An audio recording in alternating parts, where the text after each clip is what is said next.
Hello दोस्तों, welcome to PW only IAS. Date है आज की 8 अप्रैल 2023 एंड आप सभी का स्वागत है आज के प्रीलिम बूस्टर न्यूज़ डिस्कशन के अंदर। आज यहाँ पर आप देख सकते हो कुछ इंपॉर्टेंट न्यूज़ हैं, डेफिनेटली हम उनको सभी को आज कवर करने की कोशिश करेंगे। न्यूज़पेपर की तरफ चलें उससे पहले एक छोटी सी इन्फॉर्मेशन आप सभी के लिए रिगार्डिंग 2024-25 फाउंडेशन कोर्स।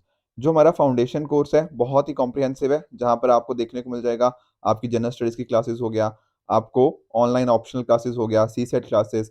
इसके अलावा बहुत सारे और फीचर्स जैसे फॉर एग्जांपल मेंटरशिप, जो कि आपको हेल्प करेगा कि एग्जाम के अंदर जो डिफिकल्टीज आती हैं उनको ओवरकम करने के अंदर। साथ में ही यहाँ पर आपकी रेगुलर रिवीजन क्लासेस भी होती रहेंगी, ठीक है ना। तो जो पढ़ा है साथ साथ आप रिवाइज करते रहे। साथ में आपको लाइब्रेरी का एक्सेस हो गया, टेस्ट सीरीज, रिकॉर्डेड क्लासेस, ये सारे आपको फीचर्स यहाँ पे देखने को मिल जाएंगे, जो कि आपको हेल्प करने वाले हैं अपने आने वाले एग्जाम्स के अंदर अच्छे से उनको क्लियर करने के लिए, ठीक है। तो जो भी स्टूडेंट्स कहीं ना कहीं इस पर्टिकुलर कोर्स के अंदर एनरोल होना चाहते हैं, उसके लिए एक तो आप हमें इन नंबर्स पे कांटेक्ट भी कर सकते हो, यहाँ पर आप जाके इसके अंदर एनरोल कर सकते हैं। प्लस साथ में मैंने नीचे फॉर्म का लिंक भी दिया है, ठीक है। तो कोई भी डाउट्स होंगे आपके तो डेफिनेटली आप इस फॉर्म को फिल कीजिए, ताकि आपकी जो भी हेल्प हो पाए हमारी टीम उसमें अच्छे से आपको असिस्ट कर पाएगी, राइट। तो ध्यान रखिएगा कि जो पर्टिकुलर बैच है ये स्टार्ट हो रहा है 23 अप्रैल से, तो बिल्कुल मेक श्योर कि आप इसको अच्छे से ज्वाइन कीजिए। चलिए, और भी बहुत सारे इंपॉर्टेंट आपको फीचर्स जैसे फॉर एग्जांपल डाउट सॉल्व मित्र हो गया, मेमोरी क्रिएटर हो गया, तो बहुत सारे इनोवेटिव फीचर्स यहाँ पे आपको देखने को मिल जाएंगे, जो इस एग्जाम की डिमांड को अच्छे से समझते हैं, plus at the same time आपको क्लियर करने के अंदर आपकी बहुत हेल्प होने वाली है, राइट। तो स्टार्ट करते हैं। देखो, कल आपको मैंने होमवर्क दिया था G4 नेशंस और यूनाइटेड फॉर कंसेंसस के बारे में। एक बार इसको समझते हैं। देखो, पहली बात समझो G4, आप ये तो जान चुके होंगे कि यहाँ पे 4 कंट्रीज होंगी। कौन सी कंट्रीज है?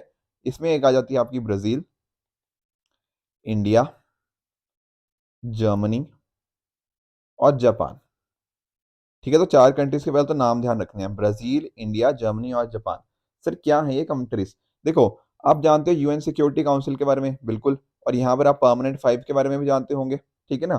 तो यहाँ पर ना जो ये 4 कंट्रीज हैं, इनका मानना है कि जो यूएन सिक्योरिटी काउंसिल है वो रिप्रेजेंटेटिव नहीं है आज के टाइम के ऊपर, ठीक है। तो आज की जो करंट सिचुएशन है उस हिसाब से वो उसकी मेंबरशिप नहीं है। तो ये चाहते हैं कि कुछ यूएन सिक्योरिटी काउंसिल के अंदर जो है ना, वो एक रिप्रेजेंटेटिव बॉडी बने, सभी को रिप्रेजेंट करे, उसमें कुछ रिफॉर्म्स लेके आ जाए। तो यहाँ पर ये जो चारों कंट्रीज हैं एक दूसरे को सपोर्ट करती हैं इन अ बिड, मतलब बिड एक तरह से इनकी ना कि परमानेंट सीट हमें भी मिले यूएन सिक्योरिटी काउंसिल के अंदर। तो चारों एक दूसरे को यहाँ पे सपोर्ट करती हैं। तो इन चारों कंट्रीज का नाम आप ध्यान में रखोगे यूएन सिक्योरिटी काउंसिल के कॉन्टेक्स्ट में, ठीक है सर। G4 नेशन तो चलो हम समझ गए।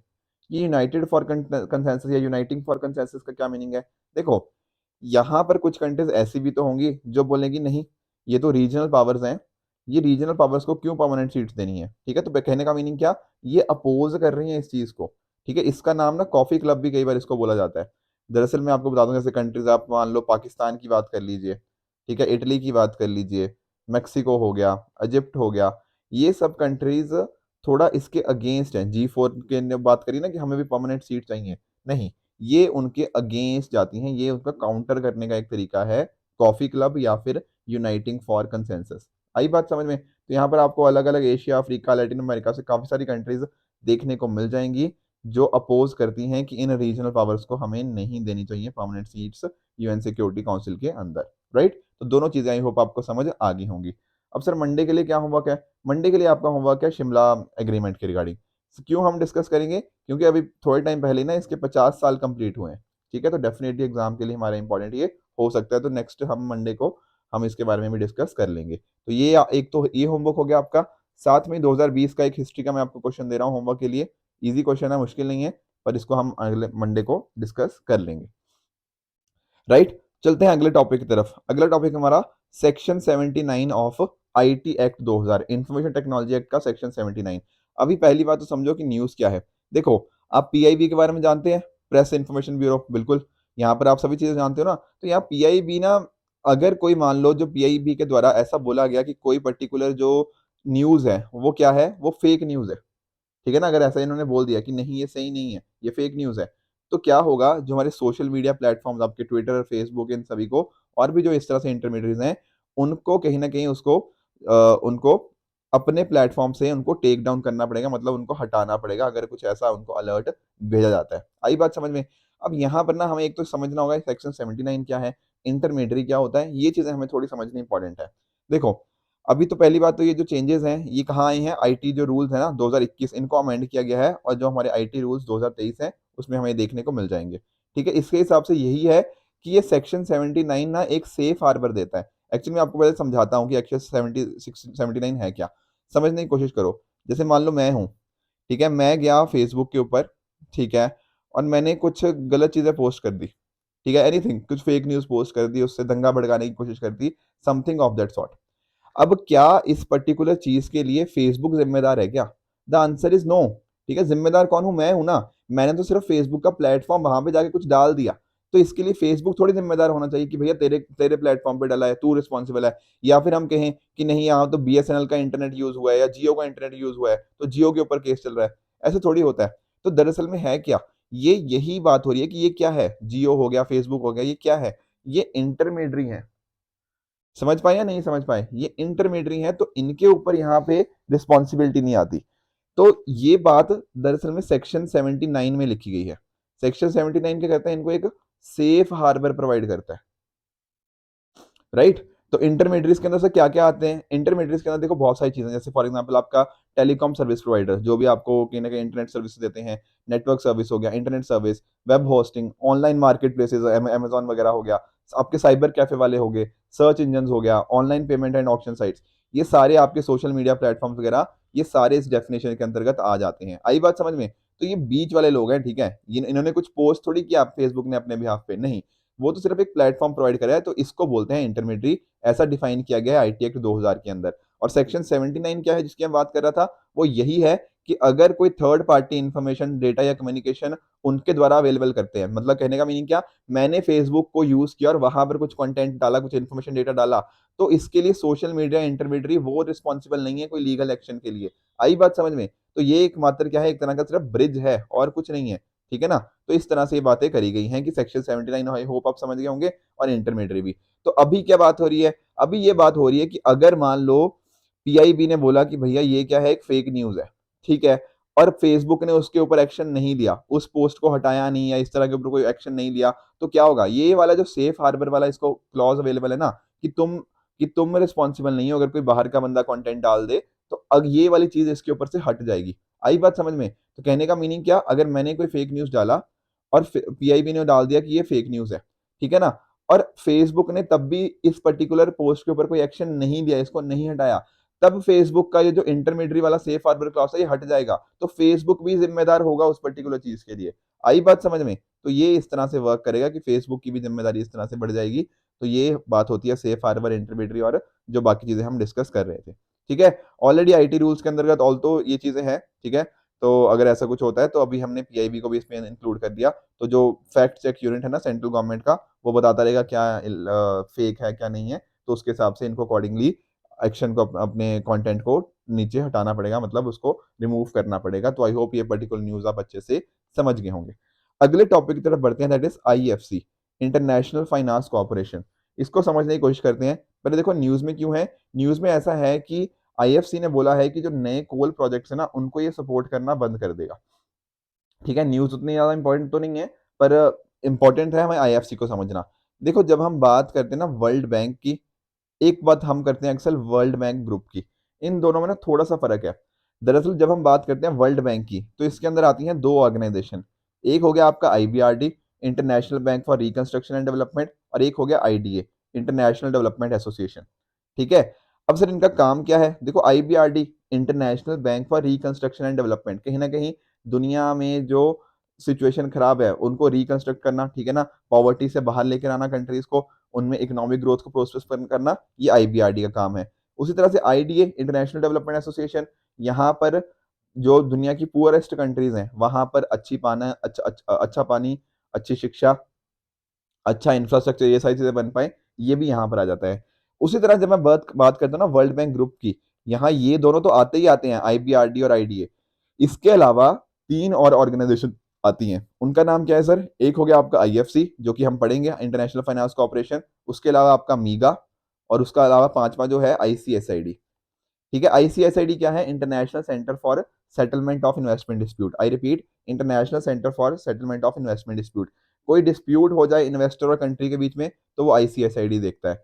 मीगा मीनिंग क्या होता है? Multilateral investment guarantee agency. अब होता क्या है ना, कुछ कंट्रीज के अंदर इन्वेस्टर वहां पर अपना पैसा इन्वेस्ट नहीं करना चाहते, क्योंकि उनको पता है कल को कोई हो सकता है, आज डेमोक्रेसी है वहां पे, हो सकता है कल को वहां पे डिक्टेटरशिप आ जाए।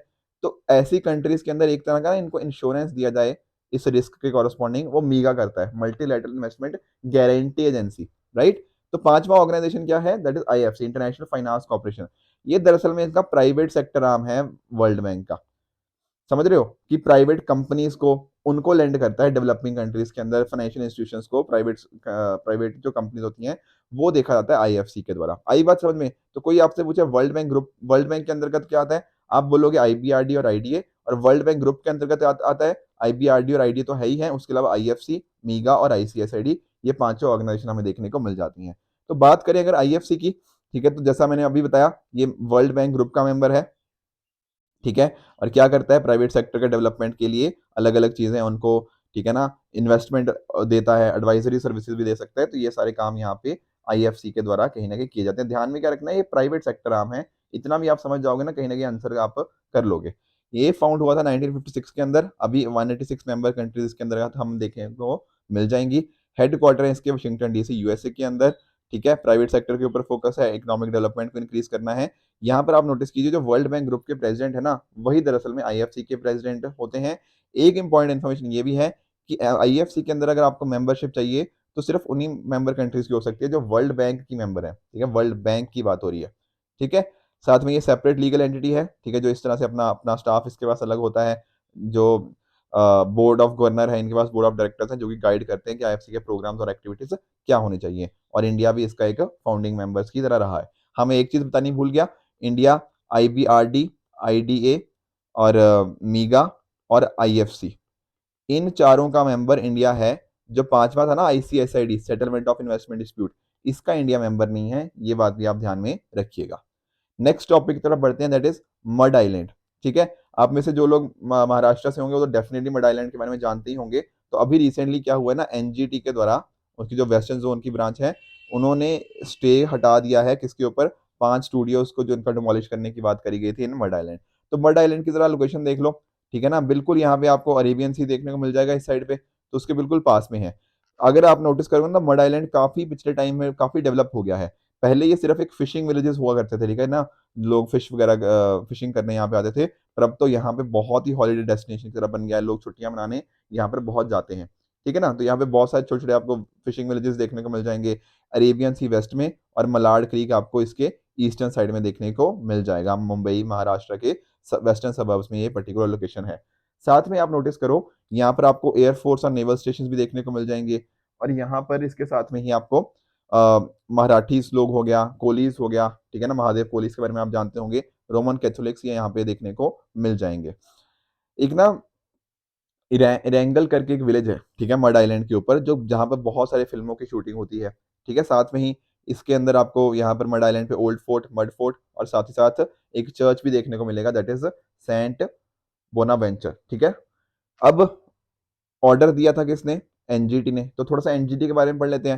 देखो ट्रिब्यूनल्स के बारे में 323 ए 323 बी हमने आई थिंक 2 या 3 दिन पहले ही डिस्कस किया है, तो वो तो पॉइंट नहीं है डिस्कस करने का, क्योंकि अभी 2 दिन पहले ही हुआ है। तो एनजीटी के बारे में अगर मैं थोड़ा सा बताऊं, तो ये एक स्टैट्यूटरी बॉडी है जो कैसे बनी थी, एनजीटी एक्ट 2010, ठीक है, नेशनल ग्रीन ट्रिब्यूनल एक्ट के अंतर्गत। यहाँ पर फोकस क्या था, जो भी एनवायरमेंट के रिगार्डिंग कहीं ना कहीं इश्यूज हैं, उनके जो केसेस हैं उनको हम जल्दी से जल्दी डिस्पोज ऑफ कर पाएं, ताकि हम अपने फॉरेस्ट को अच्छे से कंजर्व कर पाएं। अब ट्रिब्यूनल के अंदर आप देख सकते हो, यहाँ पर आपको चेयरपर्सन देखने को मिल जाएंगे, जुडिशियल मेंबर्स तो हैं ही हैं, साथ में एक्सपर्ट मेंबर्स भी हैं जिनको एनवायरमेंट का अच्छे से ज्ञान है, तो बहुत अच्छे से डिसीजन यहाँ पे लिए जा सकते हैं। एक इंपॉर्टेंट बात और, यहाँ पर ये नेचुरल जस्टिस के प्रिंसिपल से एप्लीकेबल होगा, और ना कि यहाँ पे लीगल प्रोसीडिंग होगी under the code of civil procedure. ये बात आप बहुत ध्यान में रखिएगा, ठीक है ना। तो लीगल एस्पेक्ट के ऊपर उतना फोकस नहीं होता, फोकस होता है कि सामने वाले की बात को अच्छे से सुना जाए, जो डिसीजन है उसके बिना सुने ना लिया जाए, और सबको एक फेयर डिसीजन मिले, ये यहाँ पर फोकस कहीं ना कहीं रहता है। तो लीगल एस्पेक्ट से हम दूर जाके थोड़ा जस्ट नेचुरल जस्टिस के प्रिंसिपल्स के ऊपर वर्क यहाँ पे करते हैं। तो कौन सी जगह है? जो न्यू दिल्ली है, इसकी प्रिंसिपल प्लेस है इसकी ट्रिब्यूनल की सिटिंग की, और यहाँ पर आपको अलग अलग प्लेसेस ऑफ सिटिंग भी देखने को मिल जाएंगी, भोपाल, कोलकाता, चेन्नई और पुणे, राइट। चलते हैं अगले टॉपिक की तरफ, that is rare earth elements. अभी रिसेंटली क्या हुआ है ना, जो हैदराबाद बेस्ड NGRI है, नेशनल जियोफिजिकल रिसर्च इंस्टीट्यूट, इसने 15 रेयर अर्थ एलिमेंट्स के डिपॉजिट्स फाइंड किए हैं। कहाँ पे? आंध्र प्रदेश के अनंतपुर डिस्ट्रिक्ट के अंदर।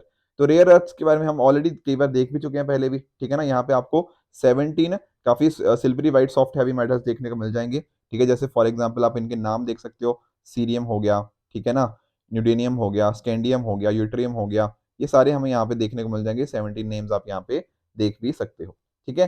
तो यहाँ पर ना इनको बहुत ज्यादा ये यूजफुल होते हैं। सर क्यों यूजफुल होते हैं?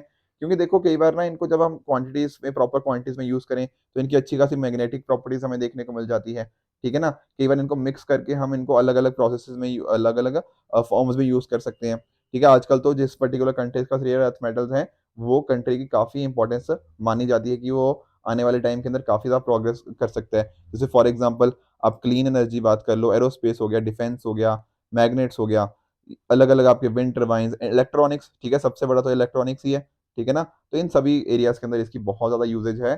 तो डेफिनेटली रेयर अर्थ एलिमेंट्स एक इंपॉर्टेंट फ्यूचर के लिए बहुत इंपॉर्टेंट सोर्स बन जाते हैं, ठीक है। यहाँ पे साथ में ही आपके इलेक्ट्रॉनिक कंपोनेंट्स, कैटलिस्ट, लेजर्स, इन सभी के अंदर इनका अच्छा खासा यूजेज आपको देखने को मिल जाएगा।